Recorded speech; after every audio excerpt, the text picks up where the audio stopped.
Gente, Roberto, a Bahia tem, assim, simbolismos, né? Jorge Amado dizia que o baiano, a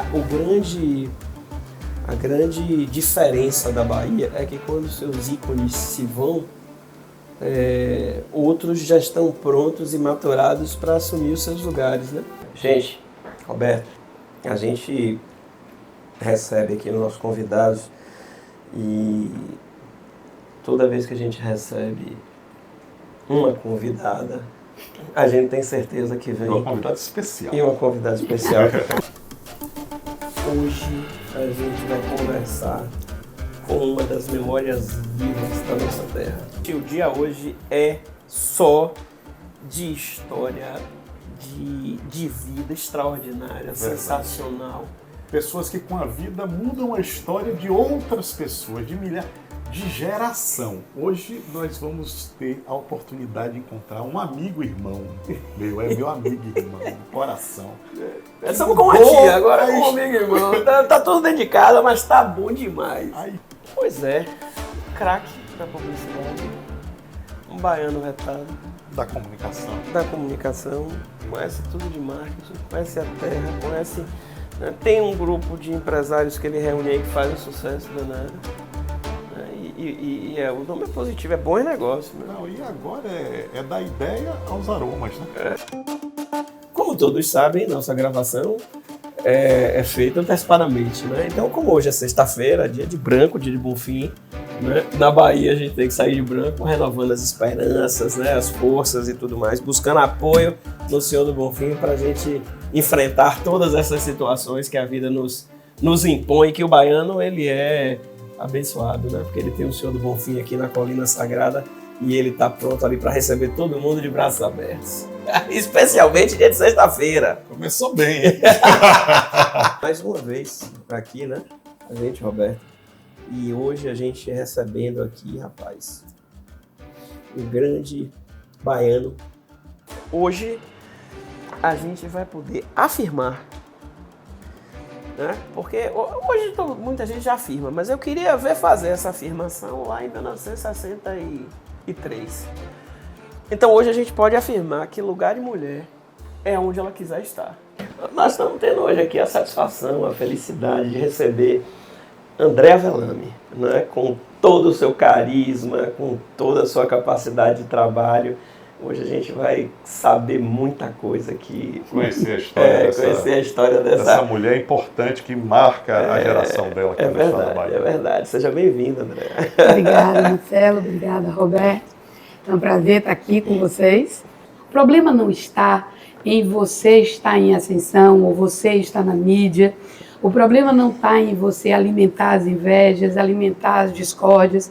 O problema está em você não estar coberto espiritualmente. Eu acho que foi isso que foi o meu erro, tá?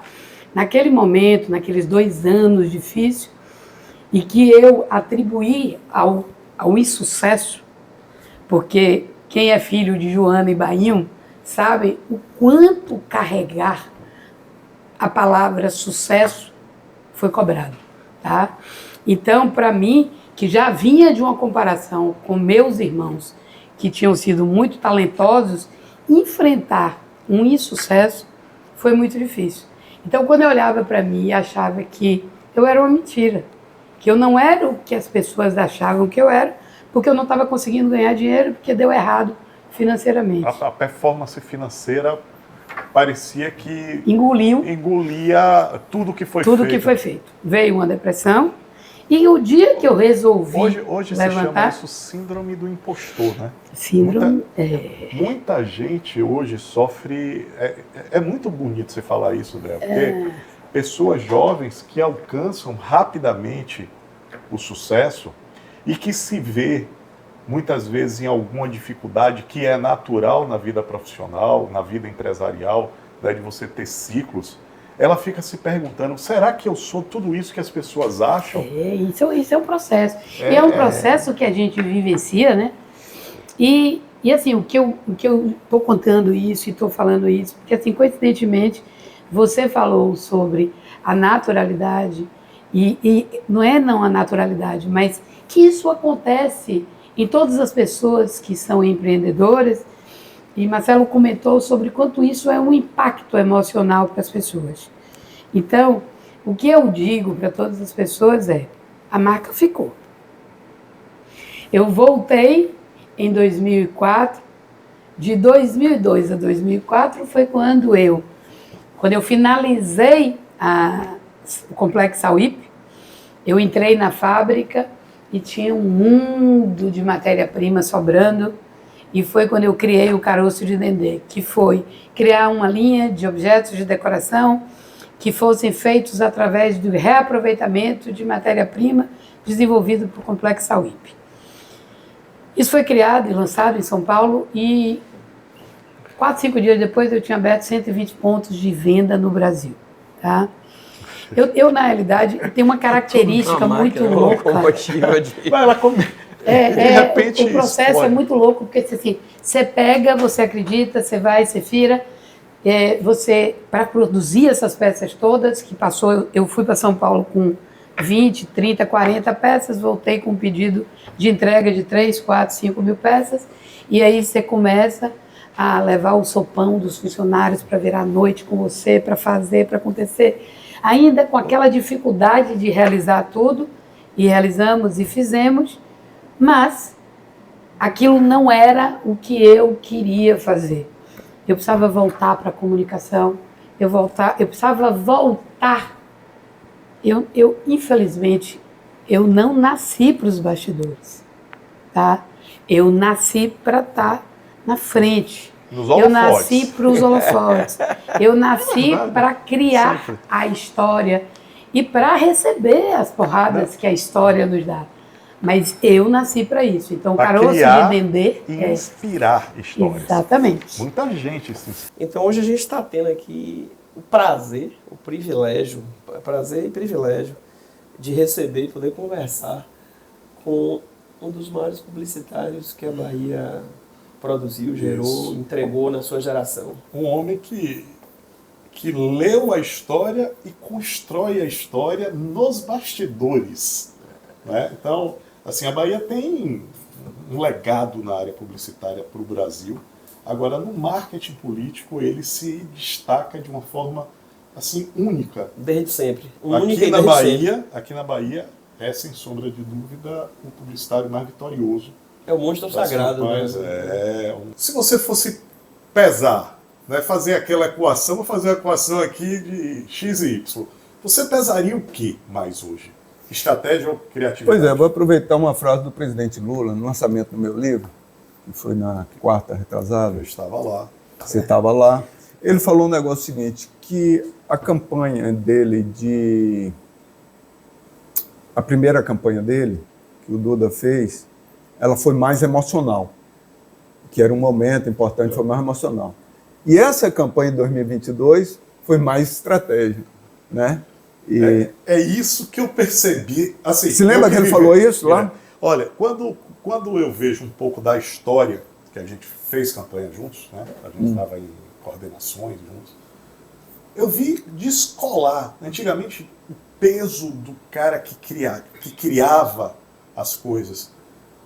Só que na mesa hoje da decisão tem um estratégico, o racional, o formulador. A sensação que dá, Roberto, é que a criatividade ela passou a estar no segundo momento. Ela é né? Depois que você tem a estratégia, aí você precisa da criatividade. Agora, vamos falar um pouquinho aqui, já que a gente mas só responder esse negócio aí da estratégia, né? Porque assim, por exemplo, na eleição de 2022, isso. Qual era a minha estratégia? Assim? É pegar o preditor principal, que era economia.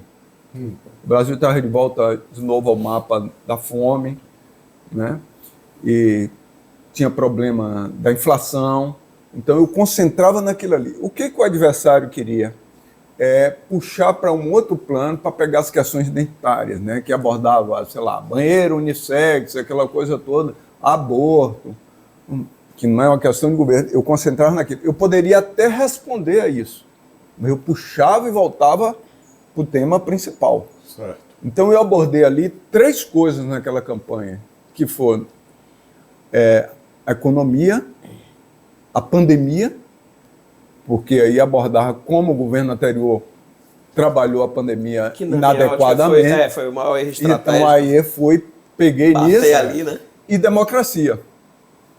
Então usei os 3 e puxava isso aqui. Isso aqui é meu centro de gravidade, usando a linguagem ali da engenharia. Então eu não queria fugir desse centro de gravidade. Eu poderia até me chamar para discutir uma coisa, discutir e fazer isso. Trazia para E para facilitar esse raciocínio, é o seguinte: eleição é simples. Primeiro você tem que pautar. Quem pauta a eleição? Você tem que pautar. Então, o tema seu tem que ser a pauta desse processo eleitoral. Então, eu pautei em cima desses 3 pontos. Certo. Para a discussão ser toda em cima dele. E a outra, eu ganhar a narrativa. Se eu pauto, a possibilidade de eu ganhar a narrativa é bem maior. Claro. Concorda? Claro. Então, pronto, eu pauto e vou para disputar ganhar a narrativa. E quem ganha a eleição? Quem ganha a narrativa. Quem ganhou a narrativa ganhou a eleição. Então, são esses 2 aspectos. Eu puxo para a minha pauta, Certo. e aí nela eu vou disputar para ganhar essa narrativa. Foi assim que eu fiz em 2022 e em outras eleições também. Aqui em Salvador, em São Paulo, o que seja, é a mesma coisa. Aqui em Salvador, se não balançar a roseira, como eu citei aí, Certo. não vai, porque tem um candidato que está na frente, você tem que dar uma mexida. Agora, E pautar. Qual o tema principal que tem que se discutir? atleta, Engenheira civil. Imagina uma mulher. Se eu estava olhando aí, na turma dela, só tinham 2. Duas mulheres. Em 1962, só tinham 2 mulheres na Escola Politécnica de Engenharia da Universidade Federal da Bahia. E só ela como engenheira de produção em Em petróleo. petróleo. E em 1963, a primeira mulher a entrar na Petrobras como engenheira de campo, imagine. Isso mesmo. E nadadora. Está entre as 10 melhores do mundo na categoria dela. A primeira a fazer a travessia Mar Grande-Salvador. Com 18 anos de idade. Né? É uma pessoa extraordinária que nós vamos ter o prazer, a satisfação, a felicidade de conhecer hoje mais de perto Marília Barreiros. Essa mulher extraordinária, com 86 anos de idade, mais jovem, muito jovem. Não, quando eu estava na Petrobras, eu entrei em 63 na Petrobras, né? Eu fiz com 18, 19, 20 anos. 50, que sempre... A travessia. A travessia. Aí fiz com 51 50. porque iam internacionalizar a competição, a travessia. Aí eu me inscrevi e fiz com 51. Só que a FINA, a Federação Internacional de Natação, não aceitou pela quilometragem. Aí tudo bem. Depois eu fiz com 60, 70 e 75. Então, Foram 8. 8. Aí a senhora parou entre os 20 anos e os 50, foi? O que é que a senhora não fez nenhuma travessia dos 20 aos 50 anos? Porque a senhora Eu disse fiz que... com 75 anos. Não. Que a senhora disse que fez 18, 19 e 20. 50. Aí parou. Aí parou. Não fez travessia. Porque 51. dos 20 levou 30 anos sem fazer a travessia. Aí fiz com 60 anos. Aí fez com 50, com E 60, teve com 70. E teve algum fato para a senhora ter parado? Por que a senhora parou entre os 20 e os 50 anos? Olha, eu marquei para fazer a de 80 anos. Aí meu técnico marcou para 29 de fevereiro. Nem fui à fazenda esse ano. Estava treinando para a travessia. Aí ele queria me inscrever no Guinness Book. Só que o Guinness Book não aceita, ela só vai fazer 80 anos em 13 de março. Era 29 de fevereiro. Aí ele disse, Marília, vamos transferir para mais adiante. E aí, só que aí eu lesei minha perna. Eu cheguei na academia de carro, pensei que tinha batido na parede. Quando eu saltei, minha perna bateu no para-choque aqui. Aí lascou minha perna. Pronto, aí me deixou na ficha, a dos 80. As dos Aí, 80. Quem sabe E adiante. a senhora faz musculação? Faço. Qual Depois é a da sua natação, eu faço musculação. Qual é a sua rotina? Toda semana. Como é que a senhora faz? Vou nadar, caio 8 horas na piscina, Sim. levo 1h30, 1h10 nadando. Aí tomo banho, subo para a academia e faço musculação. Né? Exercício de perna, não faço, como é que chama? Aeróbico, a esteira. Esteira. Não faço porque já venho. Já fez fez o seu o aeróbico da natação. na piscina. Não faço nem panturrilha porque quando eu estou me aquecendo, fazendo meu alongamento, eu faço panturrilha. Então não faço. É só exercício de perna e de braço. E para reabilitação, a senhora faz fisioterapia, faz pilates? Eu faço uma fisioterapia. Eu tenho um fisioterapeuta. Terças e quintas eu faço fisioterapia com ele. E a alimentação? A Como minha é? alimentação não é qualquer uma. A senhora come o quê? Que tipo de alimento a senhora Como é come? que foi? Antes de nadar, eu geralmente como a raiz. 2 ovos mexidos, não dispenso. E ou inhame ou aipim. Café e vou nadar. Todo dia. E almoça o quê? Quais são os alimentos que a senhora... Carne, eu deixei de comer carne aos 48 anos. O médico, nutricionista, quiser chegar 60, 70, 80, não coma mais carne. Porque carne ele prejudica. E prejudica todo mundo. Quem come carne aí se vira. Você viu? Hoje ele está marcado para ir almoçar uma carne Uma carninha. Olha, tem Então eu como Pode. ou frango Vamos ou começar peixe. amanhã, hoje não. Vamos começar amanhã. Ou frango ou peixe. Ele traz de volta a história que o tempo tende a querer apagar. Ele não deixa apagar a história. Nós temos que carregar a nossa história e sem história. E a gente vai perguntar também uma coisa, Marcelo, que eu acho que é muito importante. O que é o belo? Rapaz, que definição difícil, hein? Pois é. Mas nós vamos ouvir isso a partir da inteligência de Francisco Sena, mas que a Bahia conhece como Chico Sena. Era não, Seja Chico? bem-vindo. Que Marcelo bom Roberto, ter que você prazer. aqui com a gente. Olha, bom é ter interlocutores como vocês. Para mim é um privilégio estar aqui, tenho a certeza disso. E eu já estou muito feliz, mesmo antes de ser entrevistado. Quem são os atores de hoje? Quem são os artistas de hoje? Então, vamos começar pela arquitetura. E com o olhar de quem conhece isso profundamente no mundo, no celeiro da Europa. Olha, no século XVII, nós tivemos aqui na Bahia o maior arquiteto que viveu no Brasil naquela época, Frei Macário de São João. Era o arquiteto Macário, ele era catalão, vindo da Catalunha, foi mandado trazer, foi convidado para vir para a Bahia pelo abade do Mosteiro de São Bento, que tinha sido muito saqueado, muito destruído na época das invasões holandesas. Os holandeses foram expulsos do Brasil oficialmente em 1654, né, lá de Pernambuco. Ainda demorou um pouquinho os acordos finais até que se pagasse uma indenização a eles, que tudo é com indenização. A independência do Brasil também foi com indenização a Portugal e Inglaterra. E esse arquiteto Macário depois entra para a ordem e se torna Frei Macário de São João. Ele projeta o Mosteiro de São Bento, Santa Teresa, a Santa Casa de Misericórdia e a Câmara Municipal.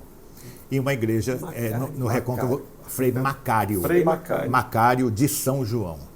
Tem livros publicados sobre ele, Pronto, o Mosteiro de São Bento, é Mosteiro de fantástico. São Bento Então, ele foi de uma expressão, olha a grandiosidade dessas edificações. São Bento, Santa Teresa, Santa Casa, a Câmara Municipal. Pois bem, além de outras pequenas obras que ele fez no Nordeste. Esse século XVII. O século XVIII é o século digamos assim, do barroco, e é o século da profusão de edificação e tudo mais. Mas eu queria destacar aqui o arquiteto, aliás, na verdade, dois edifícios que fazem parte de um conjunto no século XVIII, que é São Francisco e a Ordem Terceira de São Francisco. Tá? Então, Manuel Quaresma, se não me engano, Manuel Quaresma, o arquiteto de São Francisco, e já eu lembro o nome da Ordem Terceira. A igreja da Ordem Terceira de São Francisco é a maior expressão do barroco plateresco que tem no Brasil, que é o barroco típico da região da Galícia ou do norte de Portugal, que é um trabalho escultórico em pedra, mestre Gabriel Ribeiro, tá? Esse é importantíssimo. Ele fez a igreja da Ordem Terceira de São Francisco em 1705, de 1703 a 1705. Ele fez a portada do Paço do Saldanha, antigo Liceu de Artes e Ofícios, e aquela escadaria monumental que tem na Santa Casa de Misericórdia, que leva ao segundo piso. São 3 projetos conhecidos dele. Tá?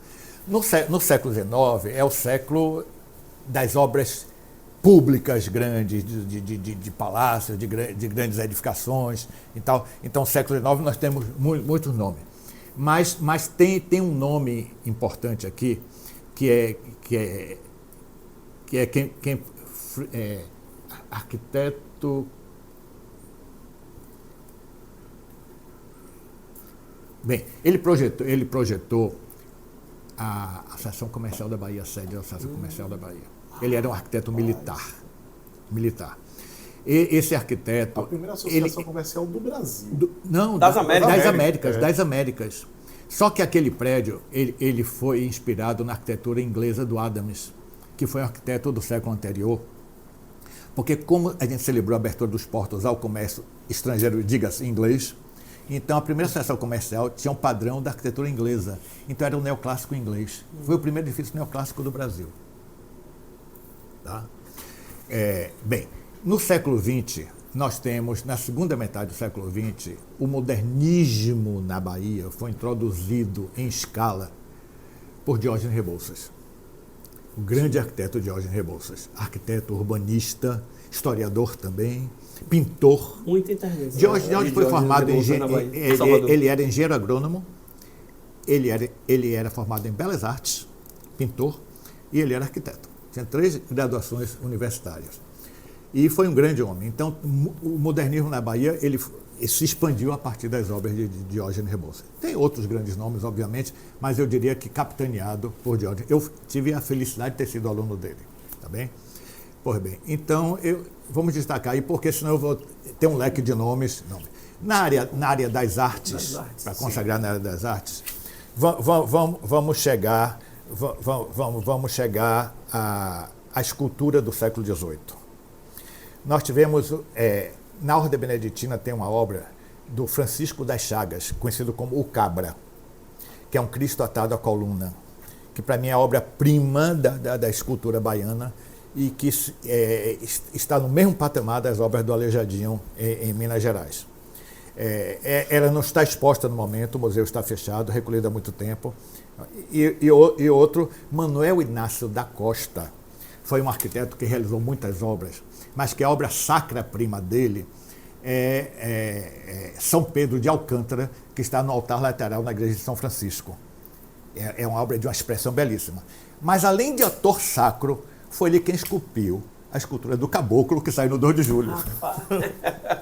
Então, vamos destacar esse nome aqui, no século XIX. No século XX, o panorama das artes é fabuloso. Na primeira metade do século, é uma escola de belas artes ainda muito acadêmica, no seu tempo, obviamente, tudo mais, muito ligada à arte francesa, até porque os grandes artistas consagrados aqui ganhavam bolsa de estudos para estudar na França. Né? Então, nós tivemos nomes como Alberto Valença, Presciliano Silva, Mendonça Filho, né? Dentre outros. E aí nós vamos ter a virada do século com a modernidade. Os 3 grandes modernistas que introduziram o modernismo na arte baiana foram Genaro de Carvalho, que não foi só tapeceiro, pintor, um grande artista, Mário Cravo Filho, grande escultor, artista múltiplo, e Carlos Bastos, grande muralista. Irmão do meu amigo Roberto Bastos. Bastos. Aqui eu mando um abraço. Isso, grande médico.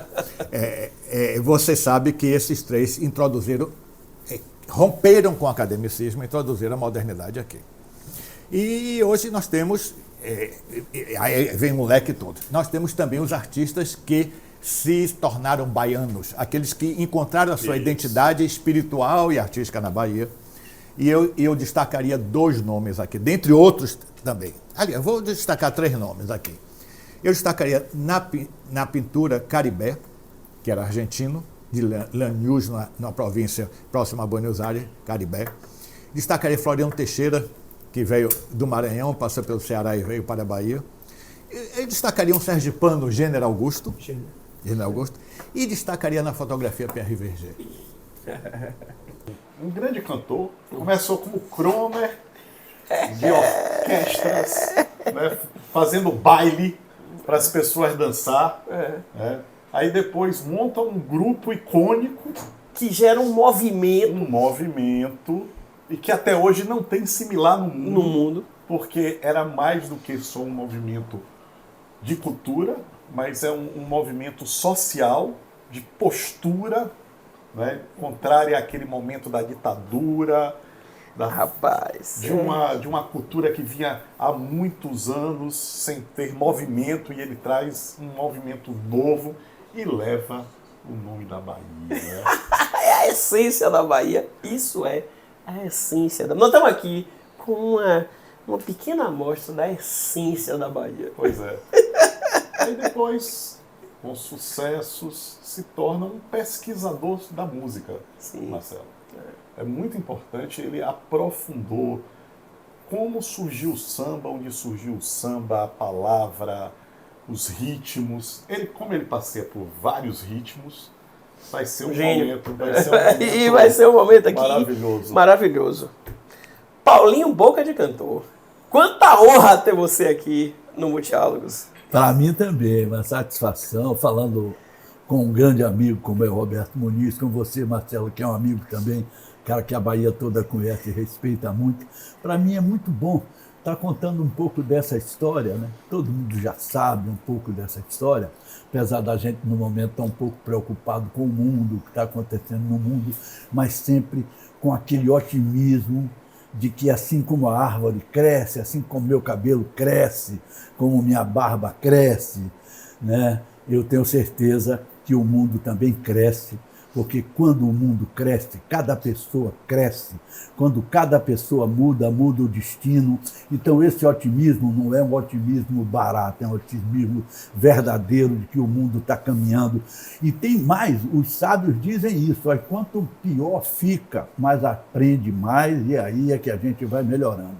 A gente era muito democrático. Se eu cantava, se eu tinha visibilidade, se a Baby tinha, se o Pepeu tinha com a guitarra, Moraes e Galvão, quem faziam as músicas, quem tinha a verve, quem tinha mais a fertilidade, deixa eles fazendo. Então aí a gente conseguiu se safar disso aí e chegamos no Rio, alguns foram na frente. Não, acontecia um outro negócio muito louco. Sim, mas enquanto vocês estavam aqui em Arebepe, a gente foi de novo de volta lá para São Paulo. Quando nós fomos de volta para São Paulo, a gente, com medo, foi para a Feira de Santana. E eu tinha um irmão que era gerente de um posto de feira e arrumou a casa para a gente ficar. Só que quando a gente chegou de noite, isso já estava com a minha primeira mulher grávida e tudo, a gente foi dormir, a gente descobriu que o delegado da Polícia Federal era vizinho da casa. E a gente ficou apavorado, né? Aí o Moraes apavorou e saiu de madrugada, pegou um caminhão e voltou para casa, em Ituaçu. Pegou uma carona até Conquista. E aí, rapaz, voltou todo mundo para o Rio e a minha função qual foi? Como eu e o Moraes era corda de caçamba, vá lá buscar o Moraes. Aí eu peguei a minha esposa. E, não, pior, quando a gente deixou as malas na porta da casa de Feira de Santana, que entrava para levar as malas, a gente ficou com uma roupa do corpo. Aí fomos para Ituaçu, lá chegava lá, a gente passava, o pessoal dizia que são fugidos da polícia. É amigo do Moraizinho, Eles estão fugindo da polícia. Aí, Moraes, não, a gente tem que ir, cara. Não tem, você não pode ficar aí. Não vou mais, não, vamos, Moraes. Pô, que é isso, rapaz? Vamos embora. Tá tudo certo, tá mesmo pro Rio, já tá tudo legal lá. Aí fomos pro Rio, encontramos com o João Araújo. Não, vamos para o Rio, assinamos com a Poligram. Aí fomos assinar com a Poligram, aquele compacto que tem o D Rolê original, que chama Novos Baianos no final do juízo. Não era juízo final, não era final do juízo. Final do juízo. Era o final do juízo mesmo, né? Aí nós gravamos, foi um compacto só e rompemos o contrato, porque a Poligram, que era a Philips naquele tempo, ela não quis dar dinheiro de advance para a gente, dizia, não, a gente paga o que vocês quiserem. Tratando a gente feito criança, pô. Aí o João Araújo apareceu de novo. Não, vamos para lá, rescindimos o contrato, e aí foi que fomos fazer o disco que veio a se chamar Acabou Chorare, que é uma história também muito interessante. Por que Acabou Chorare? A filha do João Gilberto, Bebel Gilberto. Bom, aí a gente foi morar num apartamento no Botafogo. Esse apartamento virou uma loucura. Certo. Gal Costa, João Gilberto, Caetano Veloso, todo mundo ia lá. E a gente varava aquela madrugada cantando, aquele sarau maravilhoso. Momento, hein, Paulo? Foi muito. O pessoal do Pasquim andava lá, querendo saber tudo, as matérias maravilhosas tem no Pasquim com o Novos Baianos. E aí o disco estourou, né? O disco estourou e a gente começou a ficar muito manjado. Tem muitas histórias lá. Teve um cara que aparecia, esse cara é muito engraçado, essa história com ele. Ele apareceu dizendo que ia ser empresário da gente. Só que o cara não tinha zorra nenhuma. E ele chegou lá e tinha uma senhora que ele queria que fosse Edith Piaf, que queria que abrisse o nosso show.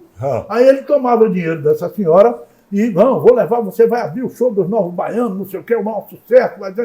E bancava. A gente estava com fome, tinha uma banca de fruta embaixo. Ele chegava, a gente... O barbudo, que a gente chamava de barbudo, pega uma maçã lá embaixo, uma banana. Ele chegava lá, tinha aqui, traz uma dúzia de maçã. Aí o outro dizia, pega uma banana dentro para mim, traz a banca toda, pô. Aí subia o cara com as caixas de fruta, a gente ficava uma semana comendo maçã, não tinha que comer, e a casa frequentava para o João Gilberto. Num desses dias que o João Gilberto foi, sim, a filha dele, Bebel Gilberto, que é uma cantora mundialmente famosa hoje, era muito pequena, eles tinham chegado do México. E ela estava sem saber falar direito as palavras, misturado castelhano com português. E aí, numa dessa, ela chega lá e tomou uma queda e tal. O João tocando lá com a gente cantando, fazendo um vocalismo, uma coisa que o João fazia umas coisas legais com a gente. Aí o João chegou, ela chegou e chorando, João, não chora, Bebel, vai passar, fica ali, vai lá, vai brincar. Aí, na hora, ela chegou lá e disse, papai, acabou chorar.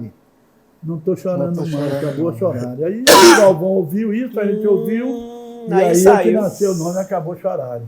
E essa música nasceu de uma abelha que o João Gilberto estava com capinã, e o Galvão ligou para ele, aí o João Gilberto falou, rapaz, estou com um capinã aqui, apareceu uma abelha aqui. Só gênio. Aí o Galvão chegou e disse, eu acho que essa abelha já esteve aqui comigo de manhã. Essa abelha já esteve aqui de manhã. Aí o João acabou de chorar e ficou tudo lindo de manhã cedinho. Como é a música? Acabou de chorar e ficou tudo lindo de manhã cedinho. Tudo kkk na fé, no bubulili, no bubuli lindo, no bubuli lindo, no bubuli lindo. Talvez pelo buraquinho invadiu minha casa, me acordou na cama, tomou meu coração e sentou na minha mão. Abelha, abelhinha, acabou de chorar e faz um zum pra eu ver. Caramba. Que ele fala que a abelha faz um zum e mel. Seja É uma bem-vindo. satisfação a gente receber aqui no Multialgos, Roberto, o nosso amigo querido, esse baiano retado, Renato Torinho. Rapaz, satisfação enorme estar com vocês dois aqui. Marcelo e Muniz, a gente teve uma aproximação de curto espaço de tempo, né? Mas a gente teve um diálogo muito bom. E Marcelo eu conheço há muito tempo, né? Aí, pela caminhada, foi um prazer enorme. A Bahia todos os anos, um tesouro a ser descoberto. Pois é. É verdade. Pois é. Aí veio um investidor e fez lá uma infraestrutura, começou a fazer para dizer assim, acordem. Aí, né? todo mundo vai de encontro e sim, se não se faz, aí vai contestar quem está fazendo, né? Então eu acho isso assim, regulamenta, né? Como eu falei, egoísmo, miopia, né? Eu acho que os governos precisam começar a ampliar o leque e sair dessa questão somente de educação, saúde, segurança. A gente tem que abrir o leque para outros setores que vão, com certeza, gerar mais riquezas para todos, a nível de Brasil, para as capitais, para os estados como um todo. E para além do turismo, quais foram as campanhas que você gostou de participar aí na publicidade, da propaganda? Eu vou falar de uma campanha política que foi muito interessante, né? A gente participou. Eu atendi o Ministério do Turismo, né? E o ministro Carlos Melles, na época, ele tinha uma coligação na cidade dele e ele preferiu, a coligação começou a se partir e ele só tinha uma forma de a coligação continuar, era colocar a esposa dele como prefeita. E foi uma campanha muito emocionante porque a gente criou uma campanha que era Marilda para ganhar e Melles para vencer. E essa campanha tomou muito sentido porque a gente colocava a candidata, que era muito simpática, por dizer, bonita também, uma pessoa do bem, a gente saía com ela e era assim, Marilda para ganhar, Melles para vencer. Quando a gente chegava nos lugares que ela entrava para pedir volta, a gente colocava, essa farmácia volta para ganhar, adesivo, esse restaurante volta para ganhar, e assim nós fomos adesivando a cidade inteira. Teve um momento que a gente descobriu que os estudantes de 16 anos iam começar a votar. Nós fomos para as universidades. Meu primeiro voto é para ganhar. E nós fomos crescendo. Usando também a ideia do voto útil, né? Porque o voto útil. E ela tinha. E ela quando a gente começou com 3,8 e o cara tinha 36 pontos. E a gente tinha 3,8. Então nós fomos adesivando a cidade. E a campanha crescendo. E aí, objetivando, porque você falar de campanha é uma cachaça, chegou um momento que faltavam 15 dias, eu vim para Salvador para passar o final de semana, e aí Carlos Melles ligou e disse assim, eu tinha algum tempo que não falava com ele, que o tratamento era com a esposa dele lá, aí ele chegou e disse, eu preciso ir aí conversar com você, e veio. Ele fez, o que é que a gente precisa para vencer as eleições? Faltavam, sei lá, 8 pontos para a gente encostar. Aí eu disse, vamos fazer um show. E aí fizemos um show. Pesquisamos lá, diga quem era, Netinho. E aí nós fizemos um show, meu primeiro voto é para ganhar. Ou não, era eu canto para ganhar.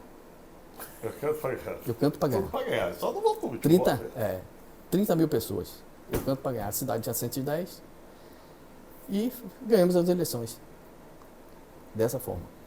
Então, para mim, foi uma das maiores emoções que eu tive, porque foi um processo gradativo né? Fazer e um processo de crescimento em função do trabalho que estava sendo feito mesmo. Marcelo, eu vou dizer assim, da geração dele, é o consultor mais brilhante de carreira que eu conheço. E ele atua aqui e nos mercados no Brasil todo. É uma pena que a gente não tenha tantas empresas aqui com o tamanho, né, do que ele consegue entregar, principalmente aos times. Eu tive a honra de ver ele começar. Né? Conheço muito o pai dele, muito meu amigo. Também conheço. Esse pois é. Acho que a Bahia toda conhece. A Bahia toda conhece. A Bahia conhece. E é muito grato pelo trabalho que ele fez como deputado, ex-deputado. Mas o que eu quero aqui registrar é que ele tem um ferramental que instrumentaliza diversos gestores a crescer na carreira. Isso é que é importante. Ou seja, ele pega você, coloca uma caixa de ferramentas, competências, habilidades. Cresça, meu amigo. Fazendo isso para empresários e para muitos colaboradores de grandes empresas no Brasil. E fazendo com que as instituições melhorem o seu desempenho e cada um profissionalmente. Seja bem-vindo, meu amigo Fábio Rocha. Ô, Fábio, que satisfação ter você aqui com a gente, viu, hoje. A satisfação é minha, quero dizer que, antes de mais nada, é uma emoção grande estar aqui nessa casa, que é uma referência, jornalismo da comunicação, a Tribuna da Bahia. Um grande abraço ao presidente Walter. Já parabenizar vocês, eu já assisti vários programas e vocês conseguem ter profundidade, leveza, emoção. Não tem como a gente não se emocionar quando a gente fala da nossa vida, da nossa carreira, quando a gente recupera na memória, Roberto, esses encontros. Eu lhe conheci como candidato a prefeito Lauro de Freitas, um jovem também, né? Cheio de sonhos. Cheio de sonhos e de cabelo. Talentoso, sempre muito talentoso. E Marcelo, a gente se identificou muito desde cedo, né? E a gente teve a oportunidade de se encontrar e se reencontrar várias vezes. E dizer que vocês valorizaram o meu passe e, bem, Maria, a partir de segunda-feira, mercado da Bahia e do Brasil ficou bem mais caro.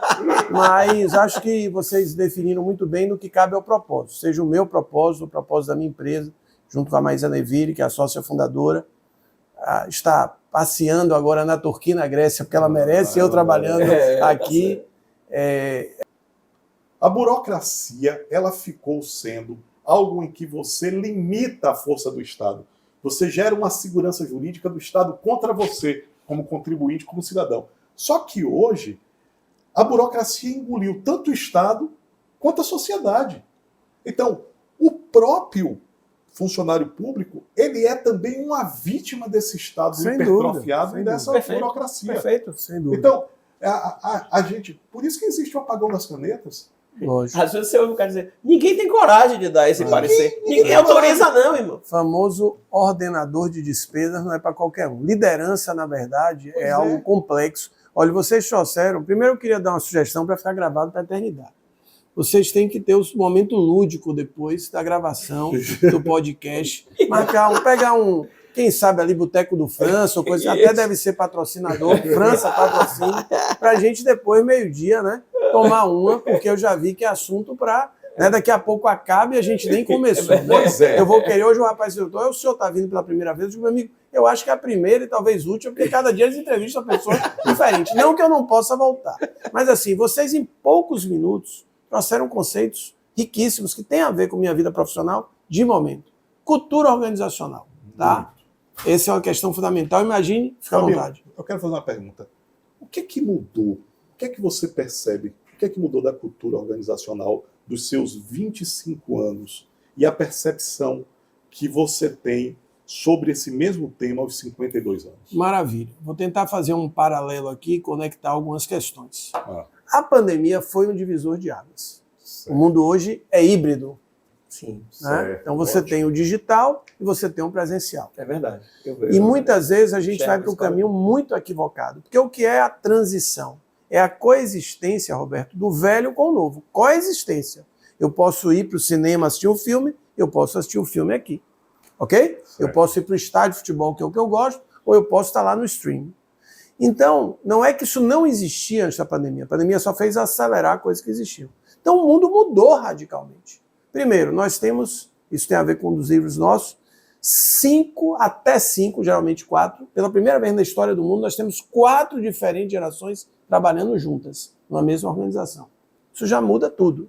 Eu tenho um menino de 20 e eu tenho o coroa de 60, ou de 70, ou de 50. Né? Apesar que eu não gosto desse negócio de coroa com 50, que eu tenho 52. Tudo bem, eu aceito. Quando no Barba chama a gente, tio passa a bola, você descobre que houve ali uma virada de chave. Tem que mudar de esporte, isso, viu? Eu dizia isso a Gabriel e Léo. Quando o cara diz, tio passa a bola, então o que é que acontece? E aí, muitas vezes, falando de cultura, mas também falando de liderança, eu não entendo que é muito importante a minha essência, a minha identidade, a minha cultura, ou seja, numa empresa familiar, toda aquela história dos fundadores, dos valores, né, de como ele construiu aquele pequeno, médio ou grande império. Mas aquilo que me levou até aqui não vai me fazer sobreviver. Tem uma frase muito interessante que diz que as empresas não estão dando errado porque elas estão fazendo coisas erradas, mas é porque elas estão fazendo mais do mesmo. Ou seja, o mundo muda, a gestão muda, o mercado muda, os concorrentes mudam, e eu continuo refém de práticas da Idade da Pedra.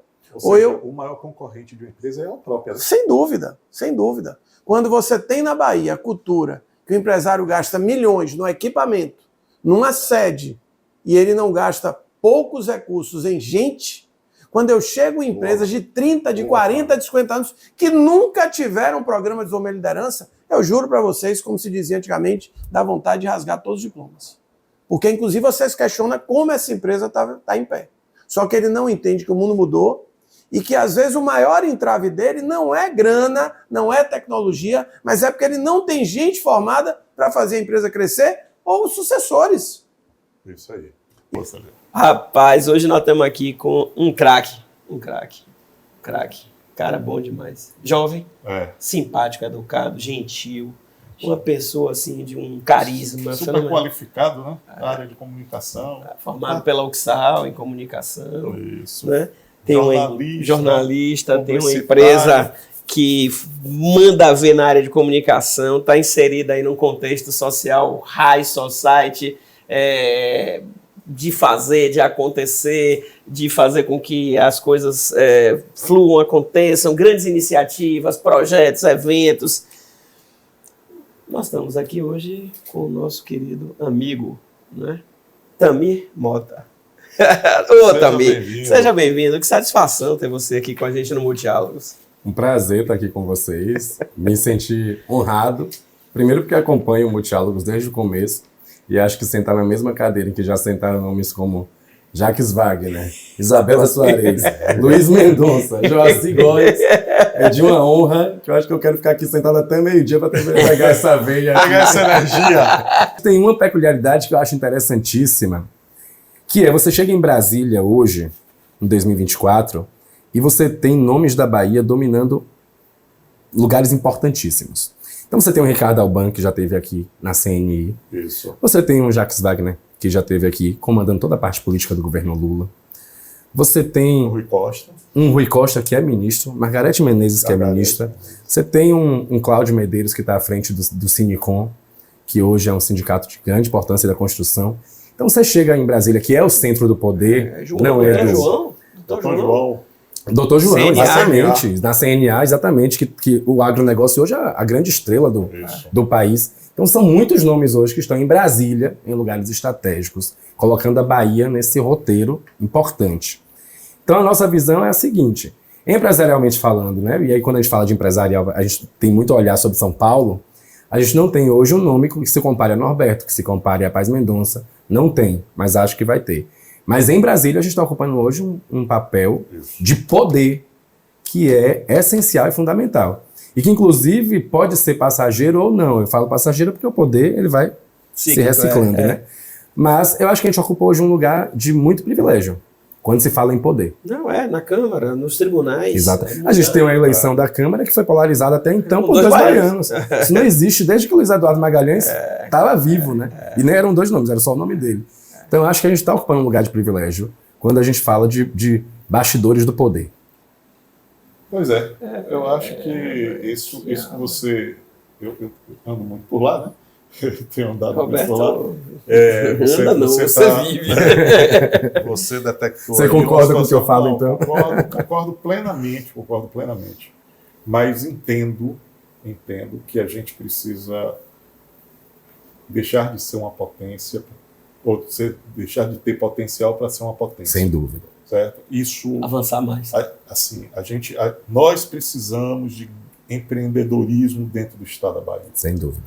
Nós precisamos ser mais receptivos aos investimentos e promover os empresários locais. Esse deveria ser um pacto de nós baianos, como teve aqui o Falcão, que faz o Business Bahia, sim, Carlos Falcão, certo? Carlos Falcão e outros que projetam, né, que projetam os empresários. Eu acho que a gente precisa mais disso, né? Pactuar isso. E acho que a política precisa rever e aí aproveitar o governador Jerônimo, o prefeito Bruno Reis. Eles precisam, a gente precisa em algum momento reencontrar o caminho de termos essas figuras importantes, porque é assim que a gente traz investimento, gera emprego, gera renda no país. E também é um agente disso, né? Porque o trabalho que ele faz com o mecanismo de comunicação que ele criou, inserido nesse contexto aí, ele faz isso muito bem. Muito bom. Obrigado. Da Bahia para o Brasil. Para o Brasil. Porque não adianta, se cada um olhar só para o seu umbigo, a gente não vai para lugar nenhum. Então, meu legado para os arquitetos e decoradores: respeitem as histórias, aprendam a valorar o seu entorno. Não precisa colocar em um único projeto tudo que aprendeu em 5 anos de faculdade. Tentem sentir. O tema da Casa dos Conceitos fala de sensações, e são essas sensações que eu quero passar para as pessoas. A sensibilidade do cuidado, do cheiro, do toque, do ouvir, do falar, né? Então, essa troca que eu tenho procurado ter. Essa semana eu saí e encontrei Clarindo Silva. Nossa, que presente, né? Que presente ouvir histórias, trazer histórias. Ele fez um curso de datilografia ali, naquele lugar.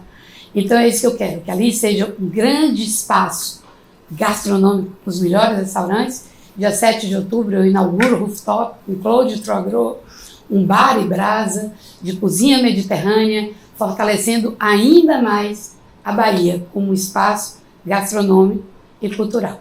Muito obrigada a vocês pelo espaço. É uma delícia poder ter a oportunidade de, dentro de um veículo de comunicação, a gente conseguir falar de alma, né?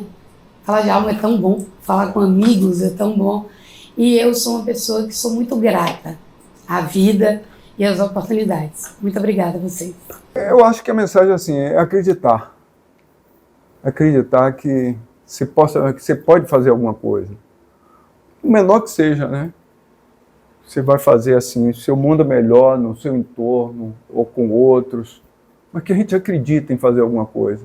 Porque essa vida ela é uma passagem, né? Uma passagem curta. Só para vocês perceberem, na Idade Média, a expectativa de vida da mulher era 27 anos, 29 anos. 29 anos. Porque geralmente ela começava a parir com uns 14. E geralmente morria com parto, né? Por causa da higiene e isso, né? Não existia também penicilina naquela época, né? E do homem 36.